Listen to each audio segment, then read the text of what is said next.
د بینظیر په روپو کې بس تاسو نه اوس پیس چې دی دا به کټ کېږي، خو څومره بس تاسو نه کټ کېږي چې په هغې باندې تاسو پوه یئ، ځکه د زیاتر کسانو نه دغه روپۍ چې دي دا زیاتې کټ کړي دي چې کومو کسانو روپۍ راغستې دي. نو په راتلونکي وخت کې چې دی تاسو ته مشکله رانه شي، او کومو کسانو چې نه دي راغستې نو د هغو لپاره هم دا ویډیو لازمه ده، او کومو چې راغستې دي چې هغه هم په دې باندې پوه وئ چې سبا ورځې تاسو ته مشکله چې دا د دې نه جوړه نه شي، ځکه چې د دې سره د ماشومانو وظیفه هم وي. نو چې د ماشومانو وظیفه نو بیا به ستاسو نه نورې سیوا کټ کوي. دغه شان د بینظیر روپۍ نو د هغې خو تاسو ته پته ده، زیاتر کسانو موږ ته کمنټس هم کړی وایي زموږ نه دومره روپۍ چې دي دا کټ کړي دي، خو د حد نه سیوا روپۍ چې دي د ځینو کسانو نه په دې کې کټ کړي دي. نو په دې ویډیو کې راته دغه چې په څومره روپو پسې به څومره روپۍ چې دي دا به ستاسو نه کټ کوي. نو دا ویډیو معلوماتي او د غریبانو لپاره تاسو ویډیو راولئ، دا مخکې شیر کړئ چې نورو کسانو ته ورورسي. حکومت دا نوی پروګرام شروع کړو چې تاسو ته به ډیجیټل والٹ اکاؤنٹ کې چې دی په هغې کې روپۍ میلاویږي. د څه د وجې نه دا پروګرام شروع کوو؟ د دې د وجې نه شروع کوو و چې د دې کسانو نه د روپۍ چې دي دا نه کټ کېږي، روپۍ نه کټ کېږي. نو اوس به حکومت چې دی خپل پیس کېښودلو،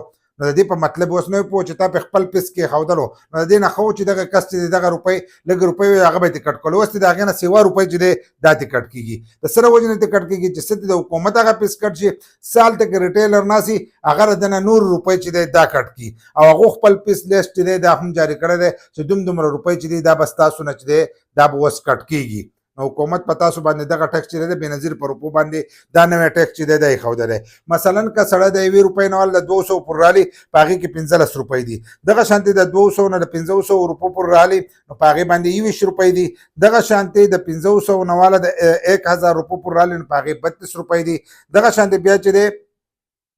لکه د 2500 نه واله د 4000 پورې رالي نو په هغې 92 روپۍ دي، دغه شانتې بیا پکې دی لکه موږ به دې دغه له راشو د بینظیر د روپو له به حاصل کې راشو، دا کم مې درته به دې ووي چې په دې کې د ماشومانو وظیفه نو د بینظیر روپۍ مثلا لکه دلته کې دي د 13000 نه واله د 16000 روپو پورې، که د دې په منځ کې تاسو راغلی د 13000 نه واله د 16000 روپو په منځ کې نو 280 روپۍ چې دي دا په دې باندې به ټیکس وي، دا به ستاسو نه ټیکس چې دی دا به کټ کوي. 280 چې دی دا د هغو له طرفه به ستاسو نه په 14500 روپو کې چې دی دا به ستاسو نه کټ کېږي. باقي روپۍ چې نه کټ کوي نو هغه به نه ریټیلر لکه کم کس چې تاله روپۍ درکوي نو هغه به ستاسو نه کټ کوي. 280 چې دی دا به د هغو له طرفه چې دی دا به کټ کېږي. دغه شان بیا د ماشومانو وظیفې نو په دې کې بیا ټول حساب چې دی دا ورکړی دی، خو ټول چې زه تاسو ته وایم نو په دې باندې ټایم چې دی دا ډېر زیات تېرېږي. نو دا به زه په خپل وټساپ چینل کې چې دی په هغې کې به هم ورکړم، او زموږ د فیسبوک پیج چې دی په هغې کې هم یو چینل دی نو په هغې کې چې دی دا به هم زه ستاسو سره شیر کړم. نو کومو کسان چې روپۍ رالي نو د هغې سره رسید چې دی دا لازم راخلی چې دې ستاسو نه څومره روپۍ چې دی دا کټ کړئ. بل دا چې د هغې تاسو ته میسج چې دی دا هم راځي، میسج راځي تاسو ته د 14000 روپو چې دی جدا میسج راشي په هغې کې 280 روپۍ چې دی هغه کټ کړي. دغه شان د ماشومانو وظیفه چې دی د هغې تاسو ته جدا میسج راځي. دا 2 میسجونه چې دي دا تاسو ته د بینک د طرفه چې دی دغه میسجونه راځي، نو د هغې په تر باندې تاسو ته پته چې دا هم لګېدی شي. بل چې دا کس نه تاسو روپۍ رالی نو هغه به تاسو له رسید چې دی دا به ورسره هم درکوي.